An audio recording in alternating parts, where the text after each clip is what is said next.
y arrancamos.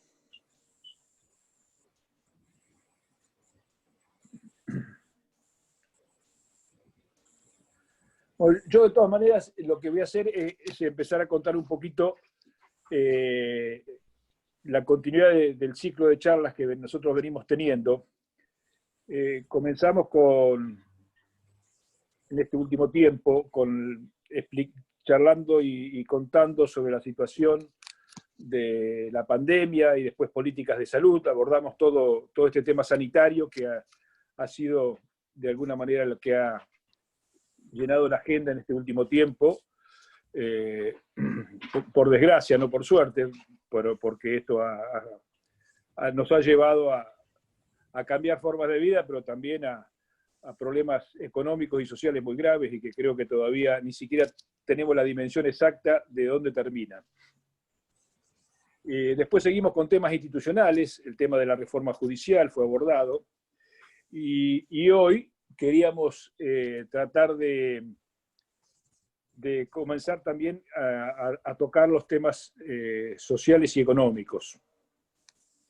En este caso, el tema agropecuario, pero contextualizado desde una perspectiva más global del funcionamiento de la economía de nuestro país, va a ser un poco el tema que va a abordar el licenciado Raúl Milano, que es un amigo de muchos años, pero que tiene también una trayectoria tanto en el ámbito público como privado, que es importante que por lo menos se conozca, y lo que evidencia también su preocupación, que no solamente ha podido y lo ha llevado a desarrollar exitosamente iniciativas en el ámbito privado, sino que también ha podido volcarlas en los espacios públicos. Raúl Milano es natural de Rosario, es licenciado en Economía, con orientación en el área agropecuaria, agraria. Además, ha realizado y ha hecho distintos estudios y ha dictado conferencias vinculadas a todos los temas de economía y el sector agropecuario, tanto en la Argentina como en otros países. Ha tenido una representación del Consejo de Profesionales de Ciencias Económicas, también de la provincia de Santa Fe.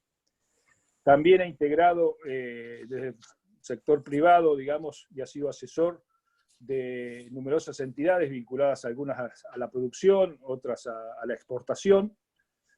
Y además, y fundamentalmente desde 2008 a la fecha, es director ejecutivo del Rosgan, que es el mercado de carnes más importante del país en lo que hace a la invernada y a la cría, y que por lo tanto es una referencia nacional, lo que de alguna manera lo ubica de lo que puede ser las políticas vinculadas al tema ganadero, comercialización, pero también producción.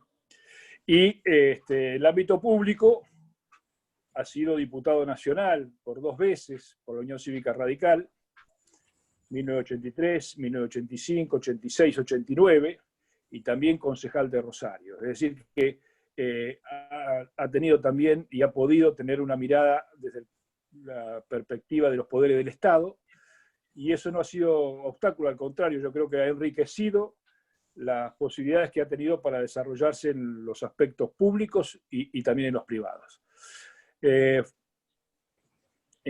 Raúl Milano, por otra parte, ha sido integrante del Consejo Asesor del Instituto ¿cómo es, abuelo? Instituto de Promoción de la Carne Vacuna. Promoción de la carne bovina de la Argentina, exactamente, que es el organismo que se ocupa de la promoción de nuestras carnes en el exterior y desarrollando algunas cosas adentro y otras afuera del país. Así que bueno, sin más prolegómenos, yo ahora le voy a pasar la voz a Marcelo Baños para que explique un poco la mecánica para hacer las preguntas, y después sí, ya vamos a escucharlo a Raúl Milano con toda atención para poder tener un panorama que de alguna manera resulta interesante, pero por demás, por supuesto, para quienes estamos preocupados por la situación de la Argentina y del país, una referencia que nos va a permitir mejorar nuestros análisis vinculados a los temas productivos y económicos. Muchas gracias, así que adelante, Marcelo. Bueno, hola a todas, todos y todos, y todis, como dijo el funcionario. Les cuento, la idea es que todas las preguntas se realicen a través del chat, con lo cual de esa forma después cuando termine la exposición de nuestro invitado Raúl Milano vamos a hacer directamente las preguntas por el chat y verificar que no se repitan, etcétera. También les voy a pedir, no tratemos únicamente de usar el chat para las preguntas, con lo cual facilitamos rápidamente el acceso a las mismas después de la exposición. Adelante, Raúl, y gracias y bienvenido. Bueno, gracias a ustedes por la invitación. Gracias, Ricardo. Para mí yo era el abuelo y era de la oreja, así que venimos de otras viejas épocas en que hemos compartido un montón de cosas.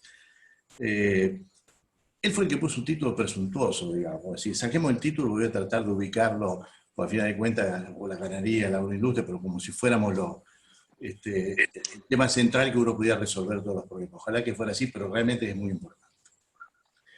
Yo siempre creo que lo primero que hay que hacer cuando uno tiene que hablar de cualquier sector, aún para llegar a la ganadería, que voy a hacer en la segunda parte, digamos, explicar un poco, o el sector agropecuario o agroindustrial, que es lo que representa en la Argentina.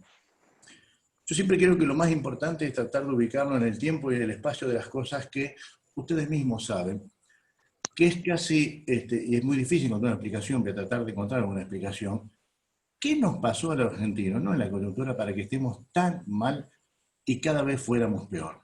¿Qué pasó económica, social y políticamente de alguna manera? Sin ir mucho más para atrás, pero es importante encontrar la razón de saber por qué, desde el punto de vista económico, ¿qué pasó para que estemos tan mal? Y no es solamente la coyuntura, no hace 5 años, no hace 10 años, hace mucho que esto empezó. Y cualquiera que esté desde la función pública o privada que no llega a interpretar, digamos, de alguna manera, cómo funcionan a veces los propios modelos, las propias situaciones, es no entender, pero algo en la Argentina pasó.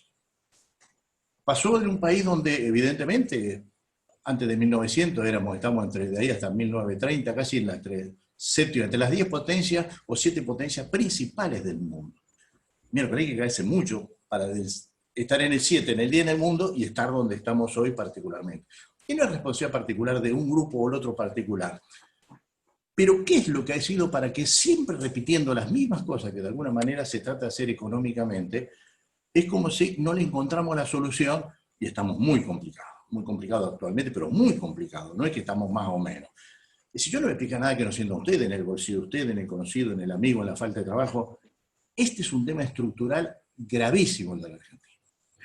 Y dicho esto, de alguna manera siempre es importante para llegar y para explicar, junto con la otra parte que uno dice a veces, en esta facilidad con que muchos se agarran la bronca y cuando dice, este país de mierda, que la Argentina es maravillosa.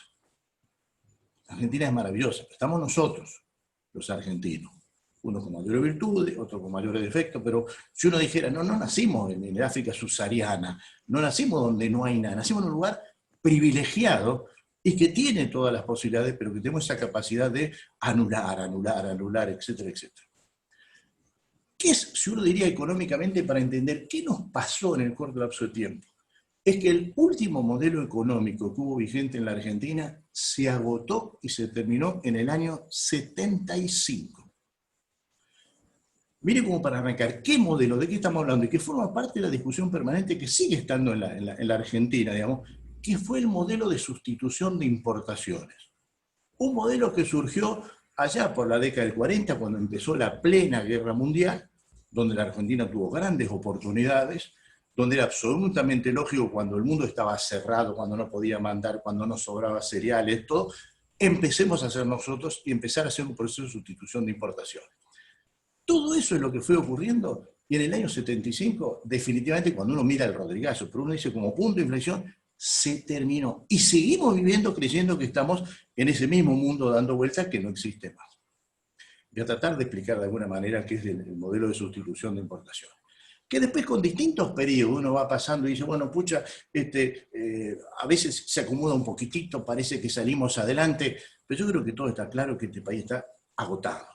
agotado y no tiene manera, y no es que sea pesimista, yo tengo que tratar de contarles a ustedes lo que uno de alguna manera ve y lo que vive todos los días. Está agotado y por este camino está muy complicado. Entonces no estamos hablando de la coyuntura. ¿Qué significa en general entonces cuando uno dice se terminó ese modelo de acumulación que existió en la Argentina, que era el modelo de sustitución de importaciones? Y donde yo siempre en esto tengo que hacer el análisis y contar de alguna manera por qué el agro es central. Creo que cualquiera de ustedes, muchos de ustedes son gente que están urbanos y otros que estarán en el campo, creo que todo lo que se escucha en el medio de la pandemia y la crisis que hay revaloriza el campo. Estamos en la lona. Cuando estamos en la lona, mire, si este no puede trabajar, si los pares no pueden trabajar, si los ventos no pueden, y el campo sigue y empuja, y de alguna manera el campo, sí, ser que, esto no significa que lo ubique el gran hacedor, pero el más importante, sin lugar a duda, después voy a tratar de contar como esto, como servicio, como industria, para tener una idea, porque a veces uno siempre quiere seguir analizando las cosas como fue hace 30 años, 40 años, ¿sí? Y otro mundo, es otra Argentina. Y entonces el campo siempre, el que tiene esa capacidad, digamos, de exportar todo lo que puede, se convierte en el único que consigue las reservas para el país hasta que existen estas crisis y estas discusiones que siempre tenemos con los dólares, que alcanza, que no alcanza, que alcanza, que no alcanza. Ese modelo de sustitución de importaciones, para no ir tan lejos, realmente era importante y no es que era un error, y se ocurrió más o menos, arrancó desde allá por la época del peronismo, y siempre hay que tener en cuenta que todos los modelos económicos tienen componente político y social. No son casuales, es decir, Spar puede decir lo que quiera, Milei puede decir lo que quiera, yo soy economista, pero después hay que llevarlo a la realidad y hay razones que sustentan, digamos, los modelos. Fue de tal magnitud lo que significó la Segunda Guerra Mundial, que evidentemente Argentina se quedó ubicado en el tablero de una manera fenomenal. Ya no éramos el séptimo, ya no era el décimo, pero éramos el gran proveedor de alimentos del mundo. Siempre nosotros compitiéndose un poco con Estados Unidos, Canadá, pero siempre como un gran proveedor. Pero no había, en función de esta guerra, todos los insumos y las cosas. Entonces empezó todo este proceso de sustitución, de decir, bueno, hagamos heladeras, hagamos, digamos, no una industria de base, la industria más vinculada al consumo y la satisfacción de la gente. Los modelos económicos en el mundo nunca arrancan por el bien de consumo, sino que arrancan por las industrias de base, siderúrgica, petroquímica, a partir de ahí se llama lo otro. Por eso siempre todos estos procesos hacen que en muchos lugares uno dice, bueno, pero ellos también, por supuesto que hicieron sustitución de importación. Y cuando pasaron del agro, que fue el gran desarrollo después de 1800 y pico, hasta que vino la revolución industrial en 1848, el agro financió, pero después el agro, cuando tenía sus problemas, la industria logra tal desarrollo en el mundo, que es la que produce todos esos subsidios que siempre discutimos los que estamos vinculados al campo. ¿Por qué existe la cuota Hilton? Porque es una manera de darte a vos una compensación por todo lo que ellos están haciendo con sus productores agropecuarios para tratar de mantenerlo y que estén ahí. Entonces la industria financió eso, porque era lógico en el desarrollo. Pero en Argentina nunca la industria pudo llegar a subsidiar o a fomentar el resto de los desarrollos. Quedó en un sector muy plantado. No fuimos a la industria base y sí, de alguna manera, en la época de Frondizi avanza relativamente parte de la industria de base para complementar todo esto, pero de Frondizi del 57-58 en adelante con las crisis, pasando por gobiernos que indudablemente algunos han sido del partido de uno, que del 63 uniría, excelente gobierno, pero tuvo su crisis en el 75 final. ¿Cuál era el pensamiento económico de aquel momento que estaba dando vuelta? Sobre todo en los sectores más latinoamericanos. Era sustitución de importaciones con un término, y por qué hacerlo, deterioro de los términos del intercambio. ¿Qué quería decir esto? Esto es cuando Raúl Previs, que fue uno de los grandes intelectuales que tuvo el mundo, digamos, y estaba en Flaxo y en otros lugares, y empezó a hacer, ¿qué significaba? Para ver cómo hoy es una cosa y cuando antes era otro. Que en la década del 60 y en la década del 70, vos cada vez necesitabas más toneladas de trigo, más toneladas de maíz, más toneladas de cobre, todo eso mucho más para comprar los bienes industriales. Lo que determinaba es que el mundo, que éramos subdesarrollados, opináramos como quisiéramos mirar, efectivamente estamos como condenados que nunca íbamos allá. Los desarrollados iban a ser cada vez más desarrollados, Alemania hacía lo suyo, Estados Unidos lo suyo, cada vez iban a ser más desarrollados, y cada vez más a los países que éramos subdesarrollados, que hoy se dicen emergentes, nos iba a costar más. Pero bueno, el mundo cambió. Y hoy en día todos los productos industriales, para ver las cosas de hace más de 10 años, si recordamos el periodo que le tocó a Cristina ser presidenta, la soja valió $600 la tonelada. Hoy vale 320 porque aumentó en estos días. Nunca hubo un periodo mayor de precios de las commodities que en el periodo que le tocaba estar a Cristina, no tanto a Néstor. Infernal, y nunca se va a repetir en esa magnitud. El cobre valía, el petróleo valía, los cereales valían, todo valía. Entonces hubo en esta reversión, uno diría, bueno, a ver, si me está hablando que hacer sustitución de importaciones, pero no alcanzaba por última instancia el deterioro de los términos de intercambio, a nosotros nos obligaban a ser casi siempre dependientes, el mundo cambió. Y cada vez requiere mayor cantidad de productos que tenemos aquellos que estamos en los países emergentes. Pero ese modelo, con crisis, con buenas cosechas, llegó hasta el año 75 y definitivamente ahí colapsó. De ahí en más, alguna buena cosecha, alguna buena situación, algunos modelos económicos que a veces dan un poquitito más al sector interno, pero está claro, si viéramos en la realidad actual, la que estamos nosotros dando vuelta, junto con la pandemia, que es verdaderamente un cisne negro, y uno se lleva a preguntar ahora fenómenos. Hoy la actividad económica está muy caída, ya venía de antes, venía del periodo Macri, y venía mucho de antes más también, por eso, está muy caída.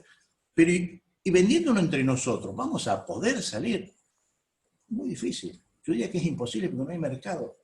Por eso el tema de la exportación y por eso el tema del campo es un tema central en todo esto, en toda la historia argentina. Si uno tuviera que decir, ¿cuál ha sido el que hizo el gran desarrollo de inversión de capital histórico? Es el campo. Desde la época de Perón, que puso el IAPE, el campo lo que valía 10 te lo pagaban uno al productor. Y con el resto financiaron el desarrollo industrial. Cuando uno quiere saber, bueno, esa etapa que fue teóricamente tan importante como fue, el campo financió el desarrollo industrial argentino. Bueno, como el resto del mundo, yo conté, si el desarrollo después viene, ojalá en última instancia pueda subsidiar. Nunca pudo subsidiar. Porque en este formato juegan distintos modelos políticos y económicos. Y entonces uno diría, si ese formato de la época del peronismo, el peronismo en última instancia era la salida de la Segunda Guerra Mundial y básicamente el sistema del capitalismo de Estado con formato corporativo. ¿Qué es lo que hizo? Es lo que dura hasta hoy.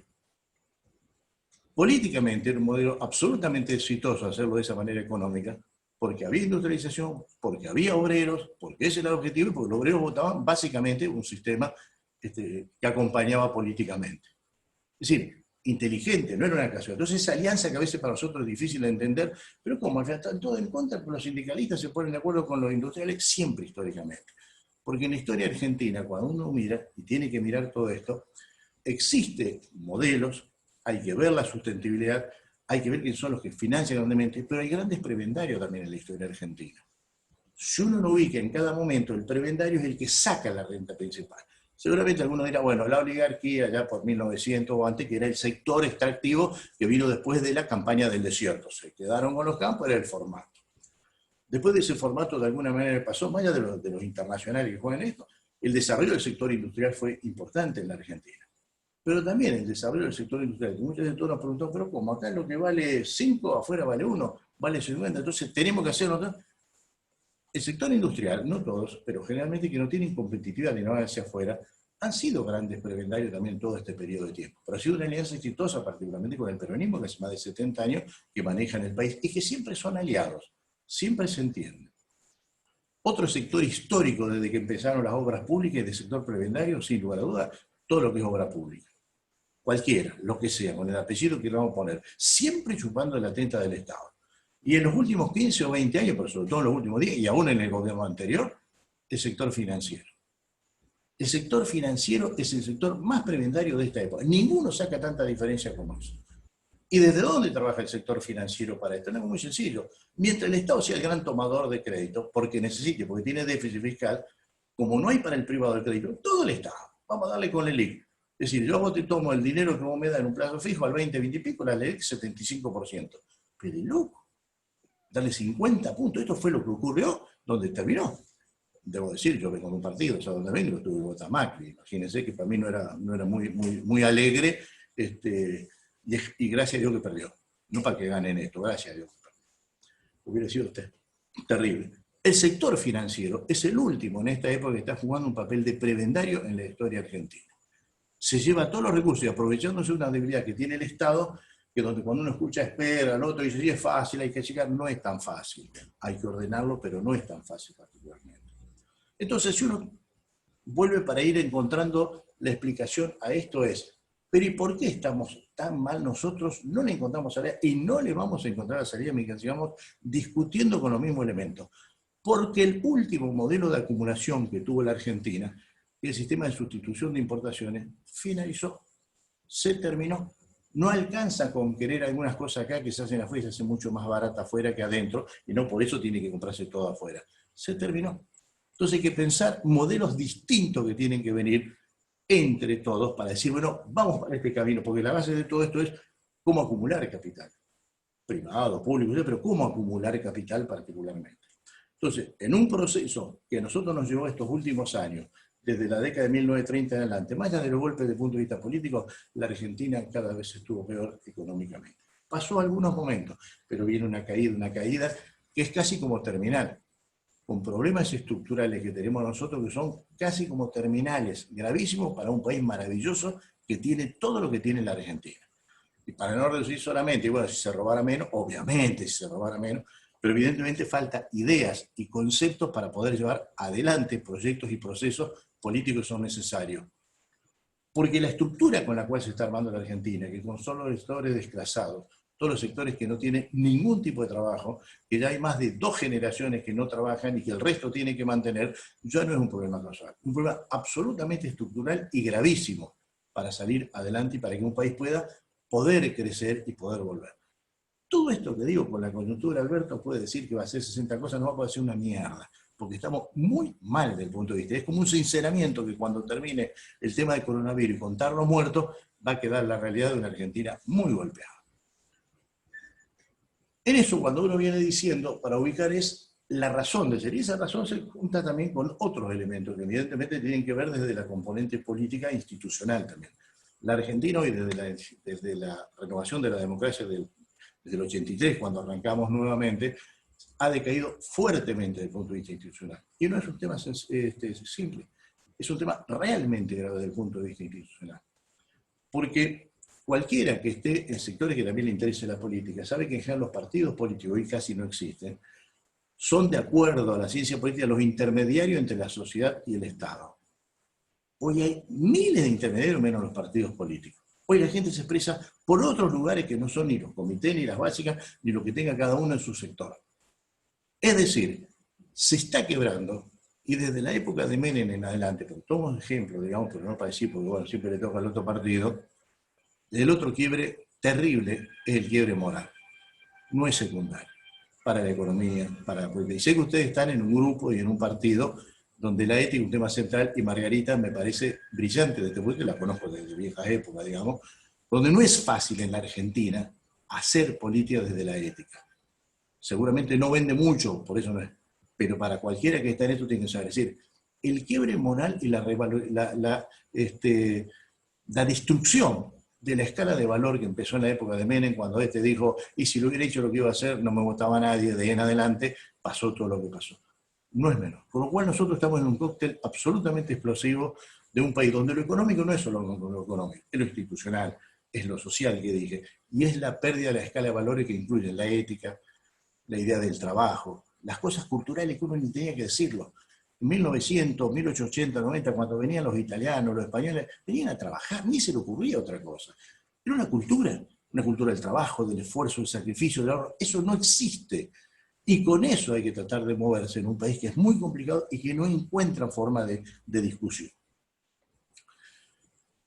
Ese país que terminó y que no está, y nos cuesta mucho ver, y donde hay sectores muy poderosos que trabajan, el sector financiero, que es el gran preventario de esta época, más allá sin más, los amigos, que yo qué, es un sector muy complicado para todos, porque no hay país que pueda funcionar. Pero claro, funciona porque el Estado necesita. ¿A dónde colocan los títulos?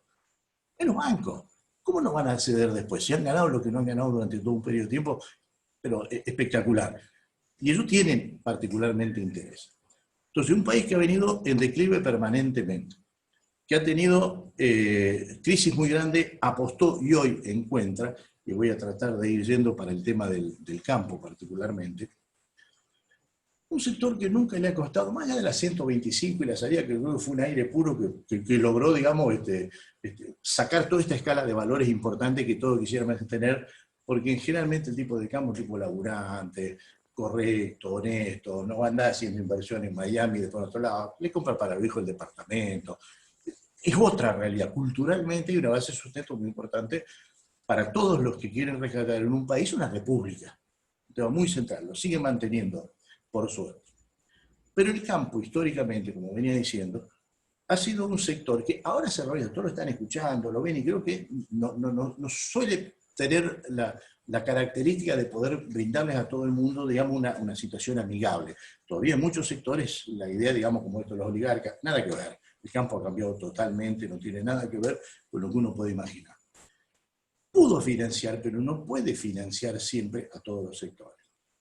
Como yo digo, históricamente, vamos a tomar, digamos, a partir, digamos, de la década del 40 en adelante, cuando empezó, y el campo fue el gran financiador mediante el IAPI de todo esto. Y esto fue haciéndolo durante distintos periodos. Porque económicamente, cuando uno habla de fin del modelo de sustitución de importaciones, que se terminó totalmente y que no puede seguir porque no es sustentable en el tiempo. A ver, un ejemplo, ¿qué otra cosa es sustentable y no era en el tiempo? La convertibilidad. La convertibilidad duró mientras se vendió todo y mientras de afuera te prestaban la plata. Cuando se terminó eso, explotó. Los modelos que uno tiene que tener económicos tienen que ser sustentables, sobre base seria. Por supuesto, tampoco el periodo previo que tenemos ahí con Macri tampoco era absolutamente sustentable. Y esto que no tienen ni idea, están viendo de alguna manera dónde pueden agarrar. Pero el campo fue el gran financiador. ¿Pero por qué el gran financiador de todos estos periodos? Porque en la Argentina, el campo es el que produce las divisas que se necesita para que el resto de los sectores puedan utilizarlas. Obvio, los últimos 10, 15 años, el desarrollo de tantos viajes al exterior, que nadie cree y se siente culpable, que también forma parte de todo esto, bueno, alguien lo paga. No es que nadie lo paga, digamos, alguien lo paga y se escapa. Pero todos los sectores, en general, son fuertes industriales, son fuertes importadores. Uno dice, ¿cuál es la cantidad de componente importado que hay en la industria del automóvil? Del 60 al 70%. Nosotros hacemos, pero el 60 al 70 hay que poner dólares afuera y hay que pagar para que te lo manden. Componentes que vienen de Brasil, vienen de México. Muchísimos sectores tienen estas componentes. Y mientras el agro puede darle y financiarle, fenómeno, pero cuando se termina ese financiamiento empieza estas crisis de stop and go, que una componente nueva, que antes no existía en ese formato como si fuera un programa del sector privado, el público. El gran demandante, no olvides por el déficit que tiene el sector público. Entonces ya no es solamente que el campo producía los dólares, la industria generalmente los absorbía, se los absorbía todo, también tenemos, pero el Estado argentino es absolutamente incompatible con esta realidad. Más allá de que uno puede estar, no puede estar, es incompatible, no hay modelo que se sustente en este formato. Y este campo, el cual me toca un poco tratar de contar y después abrir la pregunta, que ha sido el gran financiador histórico de las cosas, con virtud y con defecto, como todo, pero indudablemente que uno está rescatando y creo que ahora cada vez se va consolidando y viendo más, pucha, si menos mal que están los gringos, mientras no hay nada, que siguen laburando. No es el mismo campo que uno conoció en cualquier momento. Hace 30 años en la Argentina, entre 20 y 30 años, hubo un cambio de paradigma absoluto y total en el campo. Fue cuando alguien no tiene una mierda que ver. Mire, la Argentina con el proceso de agriculturización que empezó en la década del 90, la Argentina es un país que tiene 35 millones de hectáreas disponibles productivas, más o menos que está utilizando. Tiene más, pero así.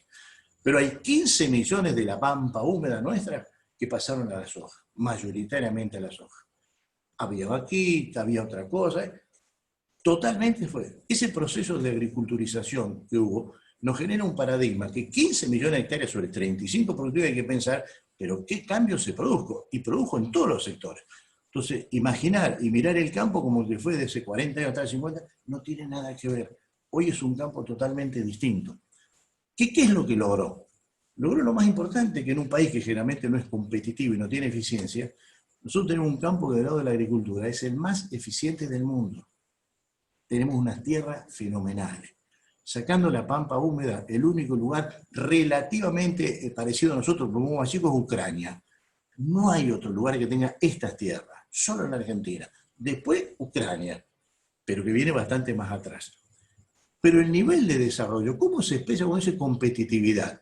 Pero ¿cómo? Si la Argentina ya no es competitiva para nada, ni para el fútbol. Tratamos los rosarinos, yo soy de Ñuble, así como me dicen, somos competitivos, el campo. Espectacular. Porque el campo argentino produjo cambios e innovaciones que no lo tuvo nadie. La siembra directa como formato es un invento argentino. Como está el dulce de leche, es un invento argentino. Y es maravilloso desde el punto de vista de la cultura de lo que se genera para producir el campo. Y eso significa que pasar de 35 millones de toneladas totales, estamos en 150. Y esto fue en los últimos 15 o 20 años. 20 años aproximadamente. Es decir, en una Argentina que nunca puede tener problemas, pasamos de 30 a 35 millones a 150 y podemos muchísimo más. Ah, pucha, y claro que sí. Porque tuvo eso, porque tuvo desarrollo biotecnológico que no tiene nadie. La Argentina en el tema de semillas y muchas cosas es un líder mundial de ese punto de vista. Con lo cual, cuando uno tiene que hablar, dice, bueno, en un sector, pucha, sintámonos orgullosos de un sector, está bien, que financia, que banca, qué sé yo qué, pero que es absolutamente competitivo. Mire, para entender la competitividad, el campo uruguayo no es como acá, fenómeno. Pero acá en la soja tenemos el 30 de retenciones y el Uruguay tiene 0. Y con el 30 de retenciones que te salga, que el 33% más todos los impuestos que hay, aún así somos más competitivos. Fíjese lo que es la fiereza de la Argentina y el expertise que ha tenido la gente de campo, que lo que logró hacer la gente de campo es algo espectacular, que no solamente las inversiones, los grandes grupos, etc., es el criterio asociativo. ¿Qué significa el criterio asociativo? Cuando uno miraba y decía, viste el norte de Italia, la línea blanca, qué bárbaro, en un pueblo, una ciudad, este hace los relevanes, el otro hace la... Entonces se juntaban y ese criterio asociativo hicieron el fenómeno en su momento italiano, que anda bastante en crisis. Eso es la Argentina, en el campo y en la agricultura. No es poco. Entonces estoy tratando de comentar algo que realmente es buenísimo. Después viene la discusión, claro, pero si producimos para 400, como 40 no come. Otro tema, no es culpa de gringo que tiene que... Pero evidentemente la Argentina puede tener eso. Y yendo a la otra parte, digamos, del agro, es la ganadería, que me toca a mí de alguna manera de trabajar. Evidentemente la ganadería fue bastante golpeada esto y con cambios estructurales, digamos, que no vuelven nunca más para atrás. ¿Cuál es la lógica de provincia de Buenos Aires? La mayoría de ustedes deben ser ahí de provincia de Buenos Aires. Ganadería. La cría, Cuenca del Salado. Cuando uno agarra la ruta, Mar del Plata, va para allá, che, que campo medio regular, ¿qué? Vasca con cría. ¿Dónde se engordaba? En el oeste, en Villegas. Este es el formato histórico de 100 años de ganadería argentina. Pero vino el filot, vino el sistema de confinamiento y recambió todo. Hoy el sistema de confinamiento es el 60 al 65% de la faena total del país. Recambió. ¿Y por qué? Porque en las tierras mejores, donde está la soja, donde no justifica meter una vaca buena, salvo que haya mucha rotación, también, hoy los números de alguna manera dan, digamos, pero la gente sacó el alambrado, sacó la aguada, no dejó nada, y recambió. Entonces si yo me sentara en un lugar como me tocó para armar este mercado, y bueno, había cosas que habían cambiado en la Argentina. Hay un corrimiento de la hacienda asociación extrapampeana, y hay un cambio de paradigma absolutamente y total de que es que en la Argentina no existe más el sistema de engorde tradicional, a pasto, a pastura, sino que es muy chico, hay algo, pero mayoritariamente en filot. Y básicamente lo que se hace en filot para el consumo interno. Entonces, bien, ¿y cómo andamos en ese sector que es la parte ganadera, que acá lo puso? Y muy bien. Muy bien no significa que todos los sectores estén bien igual, pero a ver, como para tener una idea, la Argentina en el año, antes de que subiera Macri, exportamos 200.000 toneladas por año, porque era lo que nos dejaba Néstor y Cristina después. No se podía exportar más. El año pasado hicimos 840.000 toneladas y este año vamos a estar seguros 900 y podemos llegar a 1 millón de toneladas. En 5 años se hizo todo eso. ¿Viste como siempre que cambian de la política todo lo anuncian? El tipo de campo el que elabora. El frigorífico. Estamos abasteciendo el mundo. Hoy Argentina es el segundo exportador mundial a China, que es el gran demandante. Entonces nosotros estamos en el campo, para ustedes que son de provincia de Buenos Aires, pero es lo que de alguna manera nos pasa. Eso no significa que uno no tenga algún problema, no me llovió, financieramente tengo algún problema, pero si uno tiene la suerte, en el caso de todos los cereales, todas las oleaginosas y toda la carne, que todo lo que uno hace lo vende, es maravilloso.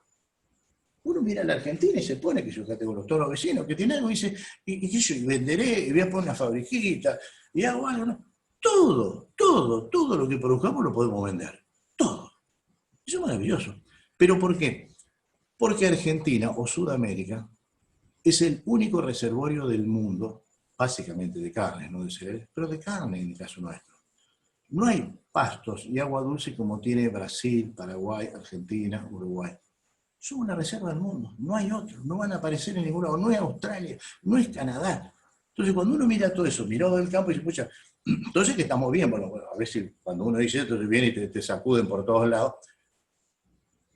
Hoy el sector agropecuario, entre todas las cosas, está relativamente bien. Claro, cuando la soja valía $600, como en la época de Cristina, internacionalmente, y no 3, 40, como llamamos ahora, después de estar en 300 durante un montón de tiempo, el doble tuvo.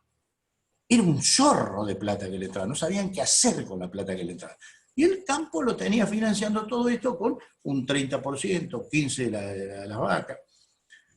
En ese formato, de lo que voy diciendo y contando del campo que está pasando un buen momento, y lo pasamos de alguna manera relativamente bien, porque está el bolón, que tanto se necesitan los dólares, que está Alberto, y todos dicen, sí, al campo, al campo, al campo. Si no fuera por eso, nos meten 50 de retenciones, nos meten cualquier cosa, porque total, pero bueno, podés matar la gallina en los huevos, que lo trataban de hacer, entonces van midiendo a ver cómo pueden hacer, como para no matar la gallina de los huevos de oro. Para todo lo que es la producción agropecuaria e industrial, el otro dato importante es que Argentina es el principal productor de biocombustible del mundo. Ahora estamos medio los tumbos, los despelotes, porque sacaron cosas. El principal productor que no. El complejo sojero de Molienda, que está acá al lado de Rosario, donde estoy yo, 40 kilómetros de Rosario, mueve más de casi 100.000 toneladas diarias. Es el complejo de molienda más grande del mundo, y está en la Argentina. Y esto es y el desarrollo de la aplicación de tecnologías en el sector agroindustrial es muy importante el de Argentina. No es que no sea importante. De los primeros y líderes en el mundo en cambios en genómica, en semillas y en genética inclusive.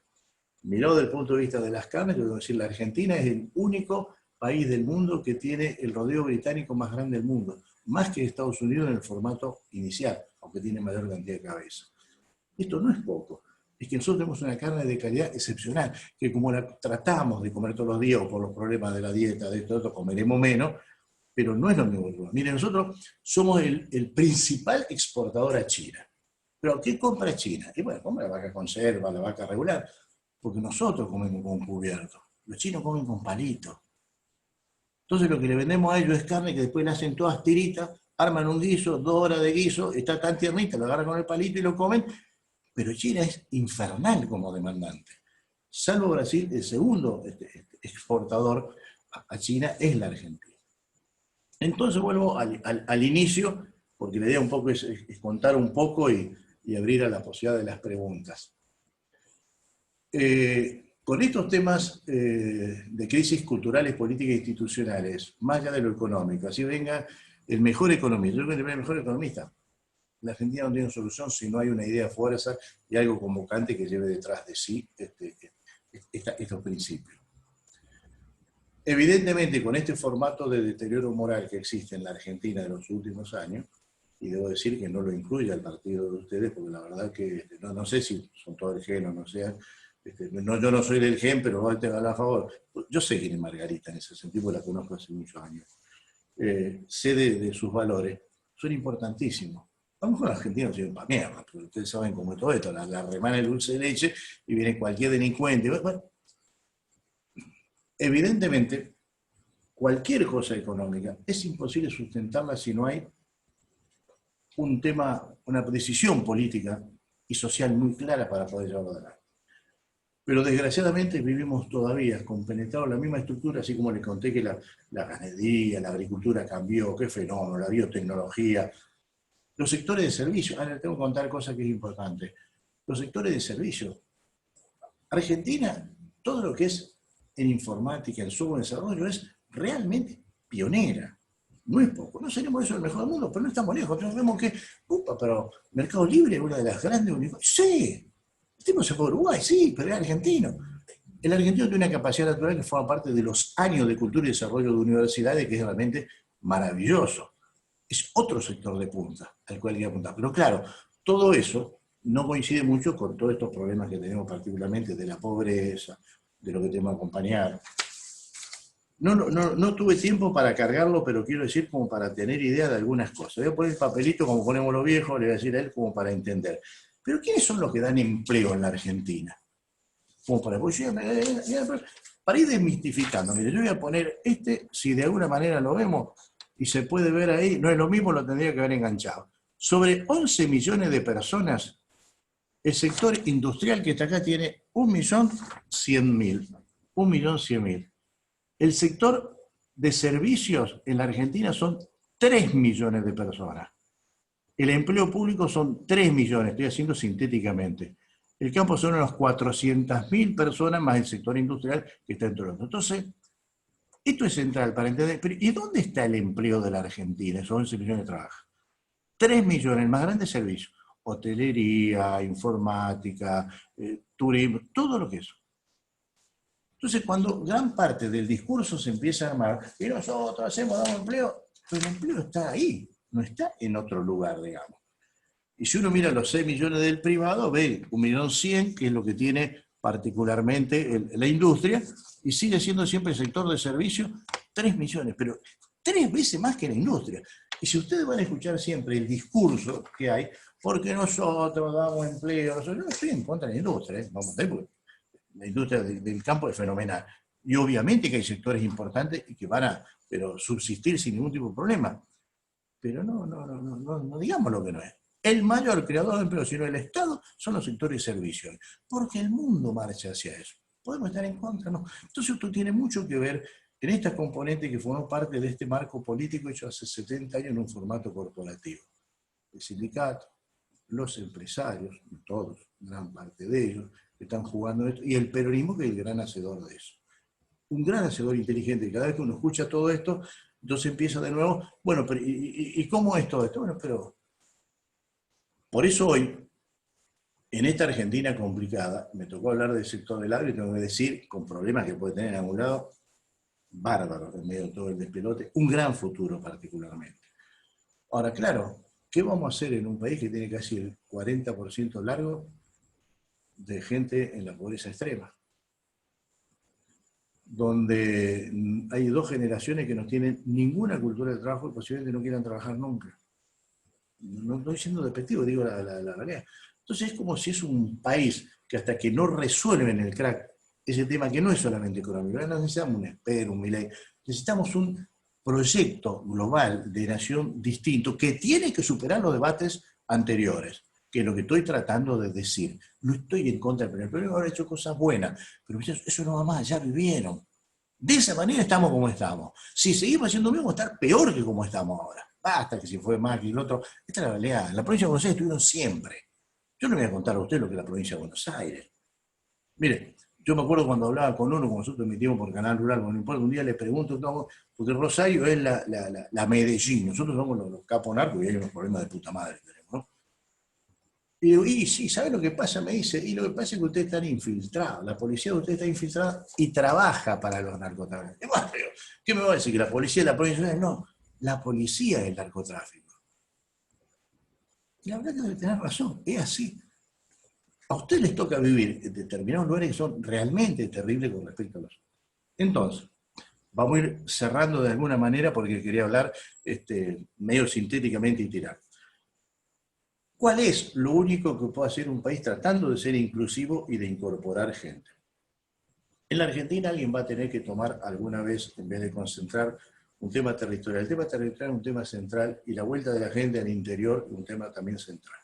Que no existe ningún tipo de política de Estado sobre esto, que sería cómo lograr que decenas de miles o cientos de miles de argentinos alguna vez con algún proyecto puedan empezar a volver al interior. Los mismos que se fueron para hacinarse en los lugares de violencia. Uno de los grandes temas estratégicos del futuro tiene que ser sin duda el tema territorial, que no es de las ocupaciones, los que vemos las ocupaciones, que es terrible. Es cómo hacer una política de Estado mediante fondos para que la gente vuelva al interior. Y desde el punto de vista económico, el gran motor y traccionador, allá del campo, es la exportación. Si la Argentina no tiene una política económica que en conjunto, ordenando las cosas, no tiene como objetivo central, bueno, nosotros el eje central es que tenemos que producir para exportar. No tiene como objetivo central eso, no tiene futuro. Si nos miramos entre nosotros, ve lo que hacemos, no hay manera, somos 40 millones, de la cual 2/3 están casi fuera del sistema, sin ninguna capacidad. Hay 11 millones de personas registradas trabajando, y hay 46 millones de personas que viven. Esos 11 millones tienen que mantener al resto, al conjunto. No tiene solución. Por lo cual, una política, como hizo en su momento tanto sea Australia, claramente de exportación, pero no solamente de eso, no solamente del campo. Es decir, y el campo hoy no exporta, digamos, el cereal bruto, como algunos dicen, lo mandan al portón. No, tiene cualquier, y tenemos que tener muchísimas más elementos y composición y aumento, digamos, del valor agregado. Pero si no armamos un formato que tenga que ver muchísimo con una visión absolutamente exportadora, es imposible que la Argentina sea sustentable. Ya no es más la inversión de bienes de carne, no es más el tema de sustitución de importaciones. Ya no es más lo que fue en algún momento, porque el mundo está yendo por otro lado. Tenemos la suerte que el mundo aún hoy demanda las cosas que nosotros tenemos. En el tiempo y el espacio no estamos mal ubicados, pero estamos acá con todos los problemas institucionales. Así que, disculpe si no soy un optimista extremo, ¿no? Que no quiera ser, pero traté de explicar cuál es la razón para entender todo lo que ustedes ponen en la televisión y escuchen, y seguimos con los discursos, el curso. Basta, muchachos, pensemos todo que esto es distinto, que cambió. Si yo estuviera en el campo pensando no existe el feedlot, ya está el feedlot. No están los pools de siembra, ya está. Cosas que no existían antes. Muchos de nosotros nacimos cuando no había computadora, no había fax, no había nada. Y eso ya llegó. Y lo que llegó es irreversible. Y esta relación en las redes, que no puede ser, sustituir las relaciones humanas, porque no pueden sustituir, ni deben sustituir las relaciones humanas, pero es el nuevo formato de relacionamiento que hay. Desgraciadamente, si nosotros vivimos encerrados, digamos, en nuestros propios locales, creyendo que la gente va a ir, la gente ya no va a los locales, va por otro lado. Así que bueno, me abro a las preguntas y dejo abierta la posibilidad de intercambio. Bueno, muchísimas gracias, Raúl. La verdad, clarito y fuiste por todo el espinel. Así que tengo ya las primeras preguntas, si te parece. La primera vez, ¿qué te parece, o cuál es tu opinión en realidad sería sobre la carga impositiva que tiene el sector agropecuario contra la carga impositiva del sector financiero?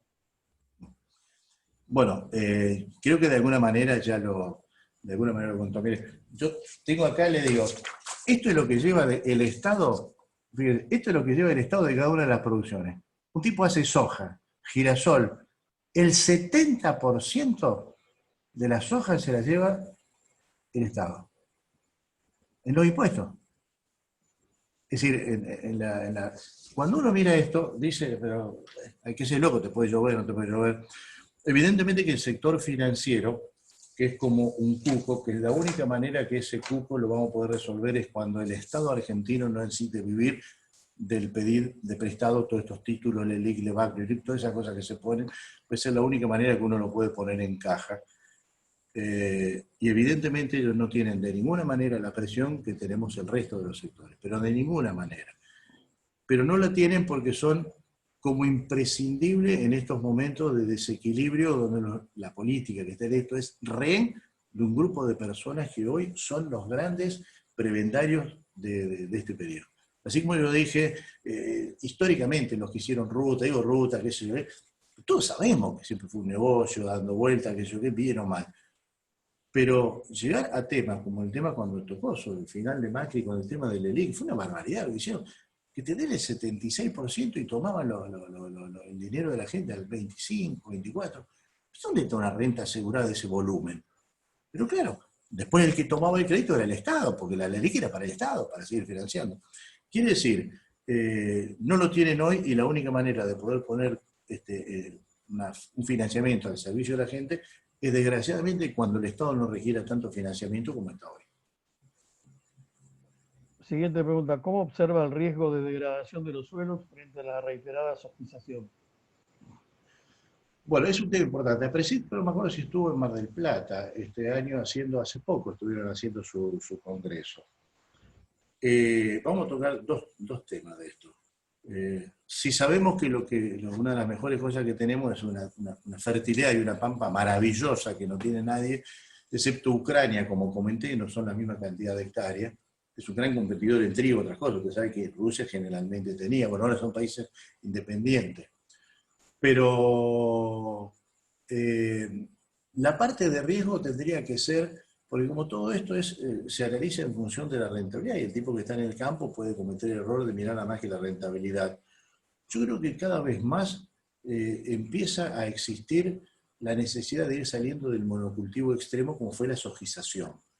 Que esas son de las cosas que, por más que uno ponga urea, distintas cosas, que más riesgo pone al campo, digamos. porque cuando una soja valía 500, 600 dólares, pero en un campo medio flojo que no te daba 45, 50 quintales, y te daba 20, pero a ese precio igual lo hacían, ocupó gran parte de Córdoba, mucha parte de provincia de Buenos Aires, y también en Santa Fe, digamos, los lugares núcleos.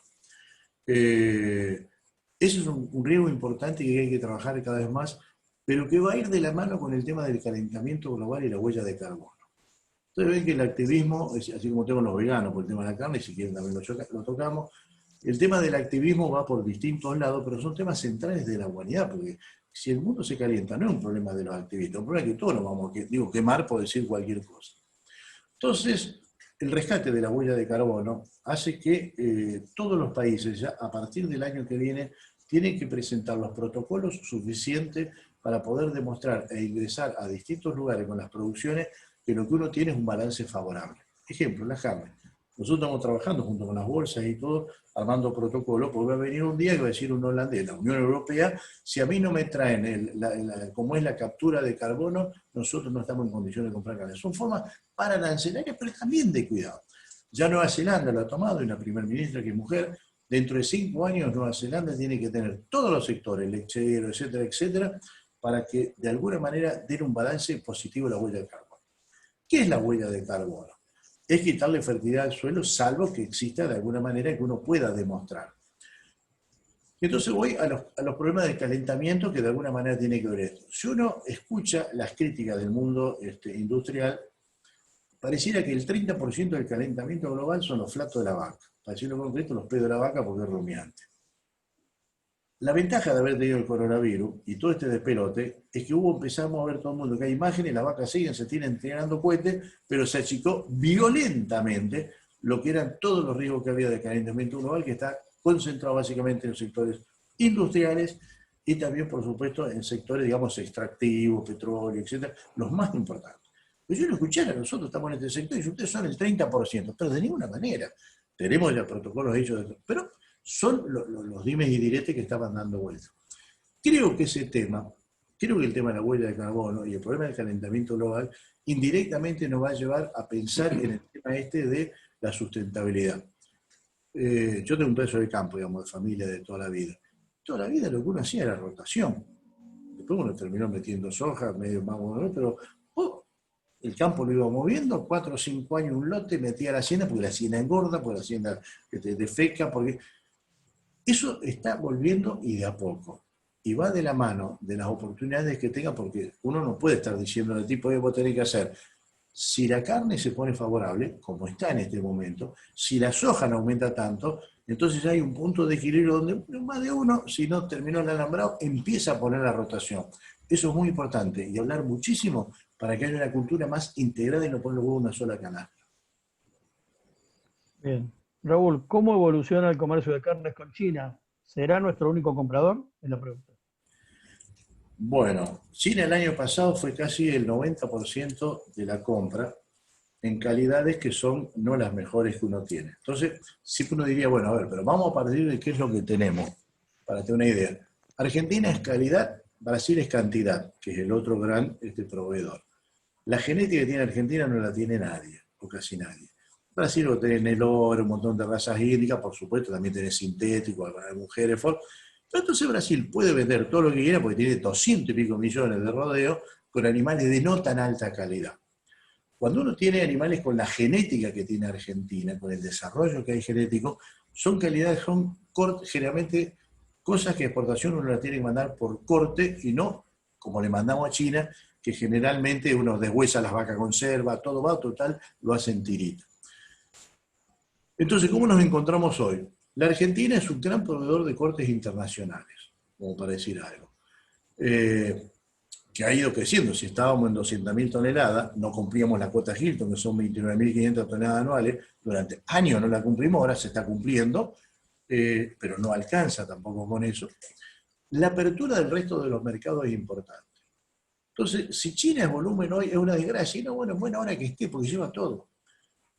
Hay que imaginarse, digamos, que en la Argentina, de cada 100 vacas que hay, solamente 63 tienen parición. Hay casi 40 que están de vacaciones. Porque no se la mira, porque no se hacen tacto. Esto es indicador, hace 60 años que tenemos el mismo indicador.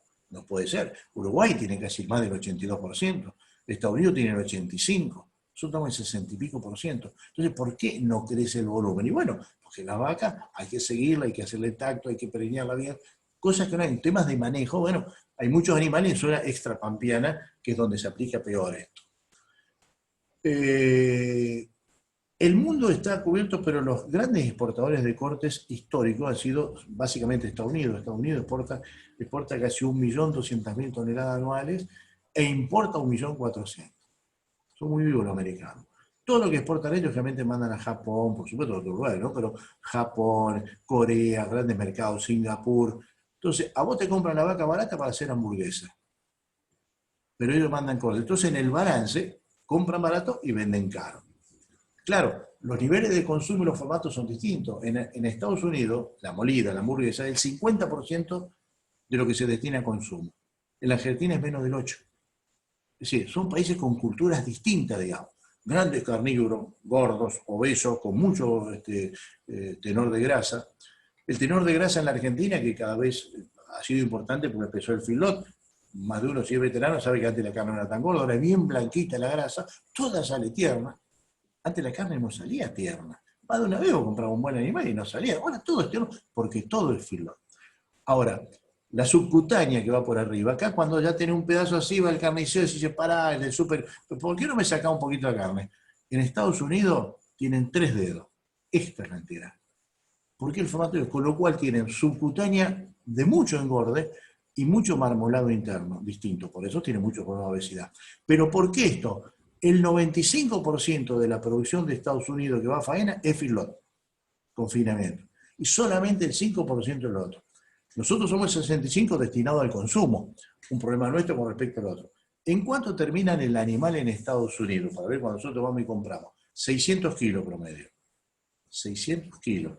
Entonces nosotros vamos acá a comprarle carnicero, dame la costillita más chiquitita, ¿viste? Porque a uno le gusta para el asado una costillita chiquitita, no me dé la más grande, que yo qué. Nosotros los animales de feedlot terminan entre 330 y 350. No más, salvo que vaya a las 4,81. Entonces el formato, tienen feedlot allá, en Australia también, pero pesan 600 kilos, acá pesan menos. ¿Hay que llegar a eso? No, no es necesario llegar a eso. Pero también es necesario saber que con la misma cantidad de animales, dándoles más kilos, podés tener mucha mayor producción, muchos más kilos para exportar y muchos más kilos para el consumo. Nunca la exportación fue un problema para el consumo. Ustedes han escuchado en todo esto de despelote, se exporta, hay que cerrar la exportación. No, no, porque lo que va afuera son animales de 450 kilos arriba.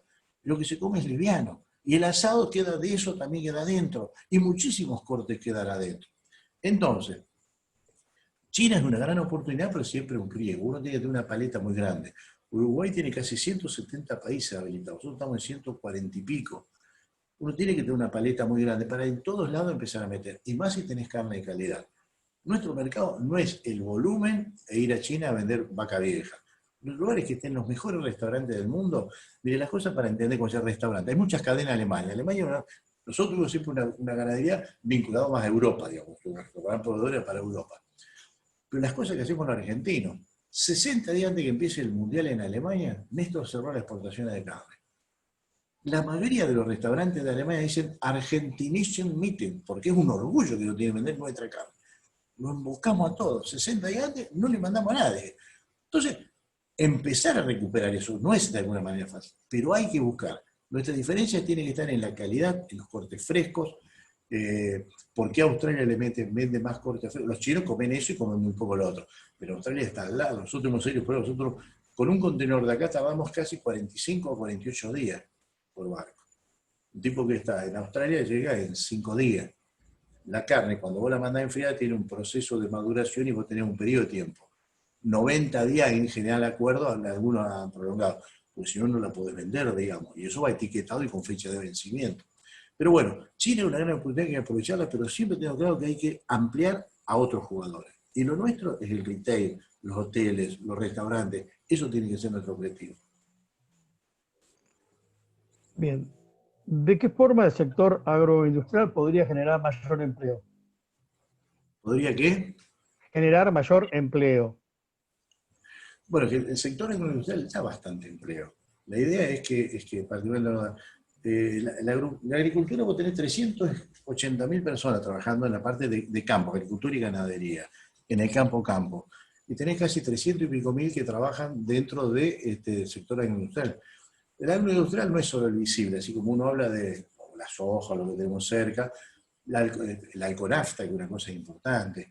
Todo el corte de nafta es muy importante porque utiliza, bueno, estamos con un problema ahí con los biocombustibles, digamos, con las plantas. La Argentina es muy importante porque en el sector del campo, o campo agropecuario, también está el tema de la uva. El desarrollo de Mendoza en la uva es muy importante. Argentina es el primer exportador de Malbec del mundo. Estamos pero fuertemente posicionados. Son cosas que a veces no se ven como si no fueran importantes. Pero la Argentina es el primer exportador del mundo de limón, que es Tucumán. Fuimos, creo que ahora estamos seguros, el primer exportador mundial de miel. Entonces, esos son un conjunto de trabajos que da permanentemente.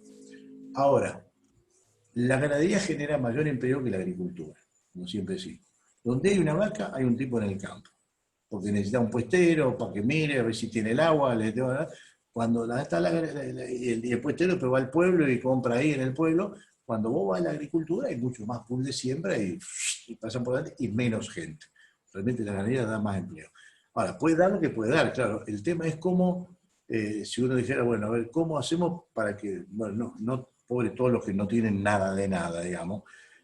Si tenemos claro la crisis estructural que estamos pasando ahora, en este momento, que es una crisis que ojalá se pueda revertir, está yendo al corazón de la clase media argentina, que era base de sustento que generalmente políticamente hemos tenido los que estamos menos acá.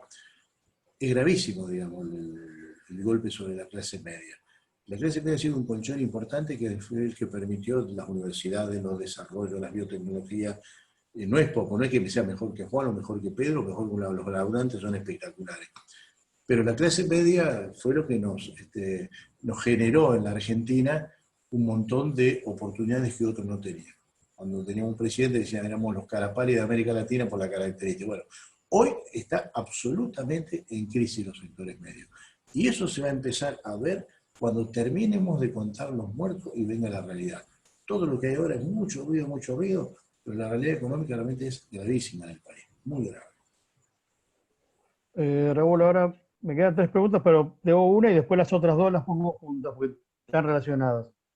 ¿Qué opina del funcionamiento del SENASA? No, el SENASA funciona, la verdad, a ver, uno puede decir SENASA puede tener defecto, algo así. Es muy bueno. Nosotros tenemos un SENASA históricamente que se lo ha manoseado, pero que gracias a Dios no llegó a ser terrible. A lo mejor hay algunos acá, bueno, está con mucha más tecnología, hoy se puede hacer lo que era los DTE, hay muchas cosas que van por el sistema. Pero lo más importante de SENASA es la actividad interna e internacional. Nosotros con China, o con muchos de estos países, puede haber acuerdos, pero generalmente puede ocurrir que te manden o inspectores o algo así. Hoy es tan importante el papel en cosas que la Argentina tiene un gran expertise, un gran conocimiento. Un Cabañero tiene un gran conocimiento, son años, siglos, digamos, de trabajo, familias enteras. SENASA trabaja muy bien y tiene un gran reconocimiento internacional. Entonces no es poco, digamos. ¿Por qué se abre Estados Unidos y lo demás? Porque tienen confianza en el SENASA. No es que no lo confíen. Con lo cual, puede haber defectos en algún lado, puede haber un veterinario que en un momento no le daba la guía, lo que antes se llamaba la guía, pero en general SENASA está muy bien y ha mantenido bastante perfiles técnicos. Hubo muchos ramalazos en todos estos periodos previos de tratar de meterse adentro, meter gente y politizar algo que es absolutamente técnico. La idea política, bueno, el objetivo, pero han tratado de hacer mucho daño, pero por suerte tienen mucha credibilidad. Te doy las 2 preguntas y vos las unificás. Dice, ¿qué opinas del llamado proyecto de las llamadas granjas chinas para la cría de porcinos? Y una pregunta posterior, dice, quisiera saber si leíste el memorando con China para las factorías porcinas y si están en condición de realizar un análisis integral que exorbite el de la mera rentabilidad, atento en escenario similar vivido luego de la incorporación del transgénico de la mano del mismo actor, Felipe Solá. Te tiré usted tiene varios de provincia de Buenos Aires en todos lados. Lo primero que tengo que decir para ser responsable, realmente el tema del cerdo no lo manejo tanto y en esto no estoy tanto. Escucho todos los ruidos, pero lo peor sería que yo trate de opinar algo y no tengo la más pálida idea porque no le he dedicado el tiempo. Tengo que ser honesto con ustedes. No es que no sepa cómo anda el sector, pero en este particular, que no le estoy escapando, no tengo ni idea, sé que las críticas son básicamente ambientales, por sectores, digamos, que tienen una gran preocupación. Pero realmente le pido disculpas, pero no le di bolilla en leer, y a pesar que nosotros tenemos granjas importantes, gente que tiene, no puedo responder responsablemente porque no le he dado pelota. Mil disculpas. Bien. Las últimas dos, y cierro. Bueno. Quien tiene hacienda la cuida. Tarda 3 años en criar un ternero. Hay que darle de comer, sembrar maíz. ¿Cuánto se vende en negro? Una vaca come y no crece en kilos. ¿Cuánto es el negro en toda la economía agropecuaria? Hay sectores que tienen más negro. Obviamente que en este sector existen relativamente sectores que trabajan algo en negro, no tanto como. Bueno, no digo que don Alberto Sarmiento y Gordo ande porque está entre en cana y no en cana, pero no es el único, digamos. La industria es como si uno tuviera una lectura, no quiero que ustedes se sientan mal ni nada por el estilo. El problema más grande lo tenemos indudablemente en el cordón de provincia de Buenos Aires, con todos esos frigoríficos, generalmente consumeros más que otros, con el sistema de cooperativas que funciona y que han utilizado, que han tomado algunos sectores construyendo cooperativas y trabajando de forma absolutamente desleal con los demás, y se avanzó muchísimo en una trazabilidad para que todos paguen hasta que llegamos al carnicero, que es el drama central que hay. No digo que el carnicero es culpable, se aprovecha como puede. Hoy están inscritos la mayor parte de los abastecedores, no hay achique, hay cosas así. Pero carnicería nadie, es como si no tuviera registro de carnicería, nadie controla nada. Entonces hasta el drama que tiene, porque como ser un abastecedor tiene que hacer el depósito a cuenta de lo que entrega un carnicero, pero ese carnicero no tiene ni matrícula municipal, muchísimo. En el conurbano hay muchísimo que no tiene ni la matrícula ni la habilitación municipal sanitaria. Menos va a estar inscrito en un quit o va a tener algo. No es de los sectores que más tenga, históricamente siempre se habló como si estuviera, no es que no haya, guarda por el estilo, hay cosas, pero se ha avanzado muchísimo en mejorar, no por bueno, sino por controles que se establecieron, porque los mismos actores lo van pidiendo. Ustedes vieron que siempre el tema de pedir o no pedir depende del estadio en que uno está. Si uno pone un bar, generalmente no paga IVA. Ahora, cuando el tipo creció y tiene 3 o 4 bares y ya lo empiezan a mirar, dice, che, acá alguien no paga. Pero cuando usted dice la historia del sector gastronómico, arrancar y cuál es la utilidad generalmente. Ahora me va a putear, bueno, no paga los impuestos. Entonces, es un formato, hasta que le llega a tocar un desarrollo, cuando digo un desarrollo, che, hay que pagar. Siempre así la historia generalmente. Bueno, es un sector que tiene, cuando uno dice la chique, que es bueno, si la hacienda vale, qué sé yo, 110 pesos, ponerle 100, 5 al 10%, no significa que no haya. Pero es gravísimo desde el punto de vista de la preocupación que como cadena tenemos, lo que pasa mayoritariamente en el conurbano, donde hay muy pocas carnicerías realmente habilitadas, ¿no? Y ahí se escapa todo, se escapa todo. Bien, tengo una que queda y después, Leti, por favor, si puedes desmutear a Ricardo y también al oso, Marcelo Díaz, que quiere hacer una pregunta que dice que es muy larga para escribirla. Así que hacemos la excepción con Marcelo con la última. Te hago la última que tengo escrita. ¿Puede considerarse transparente la cadena de la carne desde el productor al consumidor? Un poco lo que acaba de decir. No, por eso, guarda que un tema central, no es poco, cuando nosotros hablamos de la trazabilidad que pide el mundo.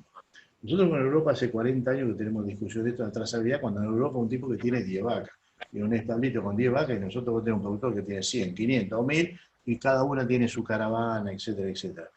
La trazabilidad ha aumentado un montón y los productores están absolutamente contentos de la necesidad de tener esa trazabilidad. La trazabilidad no es no solamente la caravana, hoy para sacar la hacienda hay que tener el DTE, digamos, que el tránsito electrónico. Se ha avanzado muchísimo y es mucho más y se quiere avanzar. Cada vez más nosotros tenemos que llegar, cuando uno carga una jaula, teóricamente, digamos, va al frigorífico, hay muestras, digamos, que se sacan sobre la grasa para tener, si uno hace Argelia le piden de tema de radioactividad, hay que ir a la CONAE, hacer acá en Seiza. El mundo pide, y eso también es el 25% de la faena, pero tiene que ir.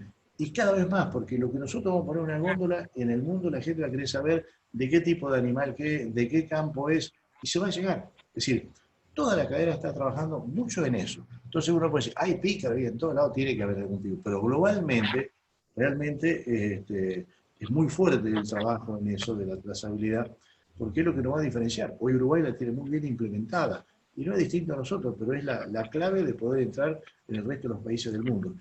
Es decir, quiero decir, quede gente por afuera, y bueno, en medio de Formosa, en medio del Chaco, perdido en Salta, habrá alguno que mata en negro debajo de un árbol, y debe haber, obviamente, pero globalmente, si no es el conurbano de Buenos Aires, donde había mucha faena en negro, y robada inclusive, ya esa etapa medio relativamente pasó lo peor, pero falta clarificar un poco más. Bien, Leti, te voy a pedir que si puedes desmutearlo a Marcelo Díaz Alonso, hacer la pregunta si estás por ahí. Ahí está. Está en el No, peor de los no, está. mundos. No, está. Sí, Ahí está, ahí, Fernando. ahí Adelante. está. Bien. Con el ingreso de los chinos, según algunos amigos que están en el negocio que me comentaron, generaron que los chinos compran todo el animal, a diferencia de los europeos. Todo lo que le podamos vender y todo lo que le podamos producir. Y algunos me comentaron, y esa es mi pregunta, que eso hizo que los cortes que consumimos nosotros, los argentinos, tradicionalmente, cuando el mercado era el europeo, han aumentado en términos relativos. El ejemplo es, hoy te conviene más comprar 1 kilo de lomo que 1 kilo de asado, por la cantidad de carne que tiene, salvo por el tema cultural que nos gusta el asado. Esa es la pregunta, si el ingreso de los chinos no perjudicó al consumo interno, en términos de que dolarizó todo el animal. No, bien. Efectivamente, a China puede ser distintos cosas, pero tiene la posibilidad de hacer los 26 cortes, entre 23 y 26 cortes, que es casi todos los músculos del animal. Con lo cual, es cierto lo que vos decís, que se puede mandar todo lo. Esto no es lo habitual. Uno, para tener idea, estamos hablando de exportación, y vuelvo, es decir, ¿cómo haces vos normalmente la integración de un animal cuando lo querés vender? Consumo y exportación por exportación. Si son frigoríficos grandes, Gorina, Swift, cualquiera, el delantero lo hace Israel, faena kosher. El judío lleva generalmente, obviamente, el delantero, porque en el cuarto del pecado vienen los rabinos y hacen eso. Vos todo lo que es después, los cortes, digamos, de la rueda trasera, en general, salen la mayoría mezcla de milanesa, digamos, tener bola de lomo, nalga cuadrada, etc. Todo lo que es asado, matambre y el bife, digamos, que sería la parte de la costeleta, parte va, por supuesto, al exterior. El rampal loin, que es el corte más caro que se manda al Egipto, es bife, lomo y cuadril, bife y la costeleta, hasta la 10ª costilla, no hasta la 13. Entonces, los chinos hoy por hoy han estado comprando la vaca muy regular, casi la vaca conserva y un poquito mejor. Cuando uno mira el lineal y dice la manufa, que generalmente han comprado eso.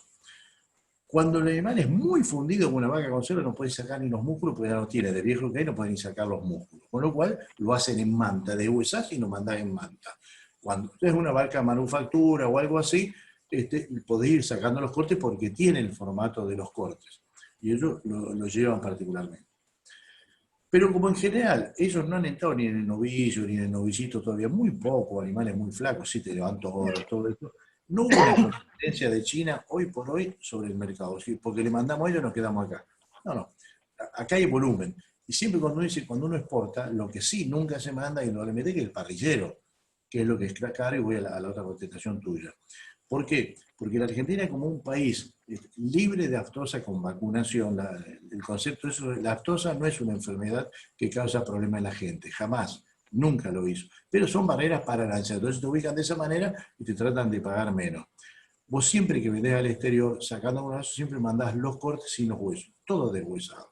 Es como si vos vas acá en la Argentina, debajo del río Colorado, donde empieza Río Negro, que yo sé, vos podés mandar, pero si querés mandar allá, manda corte. El asado no lo mandé. Siempre ven que pasó una camioneta y lo agarran. Entonces el asado queda, el matambre queda, gran parte de los cortes de atrás queda, así que no lo descomprime, no le genera, al contrario. Tema del asado y el precio del asado. La verdad es que el precio del asado se convirtió en una cosa carísima, sin sentido, partiendo del concepto que vos tenés, y que así. Vos vas al coto, o país cualquiera, pagás 450 pesos el lomo, por el coto te vende barato a 2.39, 2.50 el asado. Pero el asado vale 400 en cualquier lado y la mitad es hueso, más o menos, entre hueso y grasa. ¿Por qué eso? Y es un tema cultural, nunca históricamente fue así. Miren, Cuando uno, le digo, porque yo vengo de la industria, digamos, ¿no? De otras cosas que uno ha trabajado, cuando uno iba a vender, otro tema importante para entender el tema de los carniceros, es una profesión que sin ningún tipo de estudio le ha ido bien en general. Ustedes ven que la gente, porque la carne es cara, manejan con muy pocos kilos, es algo muy caro. El carnicero factura generalmente con un 22 al 25%, pero baja la carne y en 72 horas la vende. No el 25 de una cosa, entonces a ver cuánto pagué. No hay carniceros muy pobres, a pesar que algunos se quedan. En general, bien, obvio, habrá gente más rica, pero sin muchos estudios. Es un sector que tiene mucha rentabilidad. Históricamente, como era, supongamos, hoy el valor de una media res puesta en una carnicería es 220, 230 pesos. Entonces, si es 220, 230, como vos, cuando sacás los huesos, de muchos de los que tienen huesos, y sacás la grasa, generalmente te queda un 55 al 60% libre de músculo. El resto es todo hueso, que yo para el asado lo vendé con hueso, fenómeno. ¿Cómo era la relación? Si yo pago 220 pesos por la media res, generalmente el doble, 450, 470, había que poner los músculos de atrás, la pulpa. El delantero que te decían el puchero, que yo vi, más o menos el valor de la red, 200, 220, y más barato también.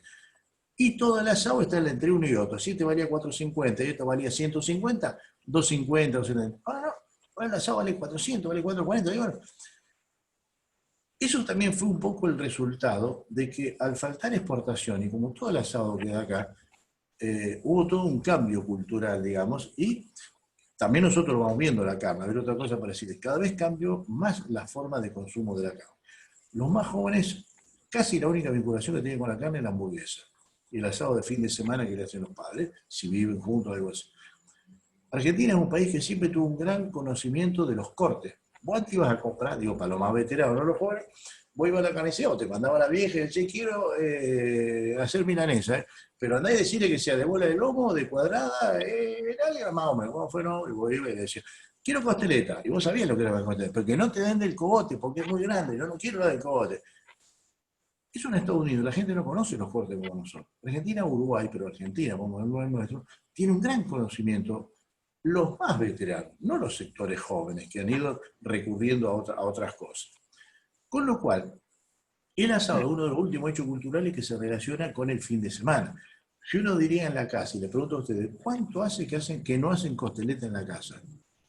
No se hace costeleta porque tiene mucho humo, pues deja mucho olor. Hay cosas que han cambiado culturalmente. Y a nosotros, en este debate con los veganos de la carne, ustedes se acuerdan que el tema de la carne era una discusión centralmente antes sobre un tema de salud, si producía colesterol. Entonces, que sí, que no, nosotros hacíamos una cosa, hoy ya nadie habla de eso. Hoy peleamos con el vegano. ¿Qué dice el vegano? Y es difícil, ¿cómo le va a rebatir? Matan los animalitos. No, claro. Te llevan a un lugar de una discusión que ya no es un tema sanitario. No, no. Vos decime por qué esto es mejor que lo mío. Bueno, mirá, hay Harvard. No. Hay tantos cambios que uno tiene que estar atento a todos estos cambios, porque esto es irreversible y ya fue llegando, digamos. Entonces, el asado, y termino con esto, es una cosa que tiene que ver con el hecho cultural del encuentro del fin de semana, aquel que lo pueda hacer, digamos, y que le gusta hacer un asado, y se paga realmente carísimo. No debería ser, se paga carísimo. Ricardo. Muy bien, bueno, Raúl, te agradecemos mucho y seguramente este va a ser el primero de algunos otros encuentros donde vamos a requerir de tu presencia. La charla ha sido muy buena, creo que tenemos muy buena información, pero también la hemos contextualizado adecuadamente como para saber lo que nos está pasando y las dificultades que vamos a tener en el futuro mediato e inmediato. Así que bueno, sin más, nos despedimos, les agradecemos a todos los que han colaborado, a los presentes y seguiremos con esta ronda de charlas que nos llevará, digamos, todo el tiempo que dure esta pandemia y no podamos juntarnos. Igualmente creo que es un mecanismo que quizá lo adoptamos para siempre o para más adelante porque resulta muy práctico poder contar con buena información. Y acá estábamos hablando desde Rosario, que nos habla Raúl desde allí, Leticia comanda los controles en La Plata, nosotros en Chascomús, vos en Gesell, el Oso en Loma de Zamora. Bueno, la verdad que hay gente de Entre Ríos, otra gente de Ayacucho. Bueno, la verdad que nos permite encontrarnos. Así que Raúl, nuevamente muchas gracias, un abrazo y hasta cualquier momento. Bueno, gracias a todos ustedes por la paciencia, hubiera sido útil. Y denle saludo a Margarita, que no afloje. Cómo no.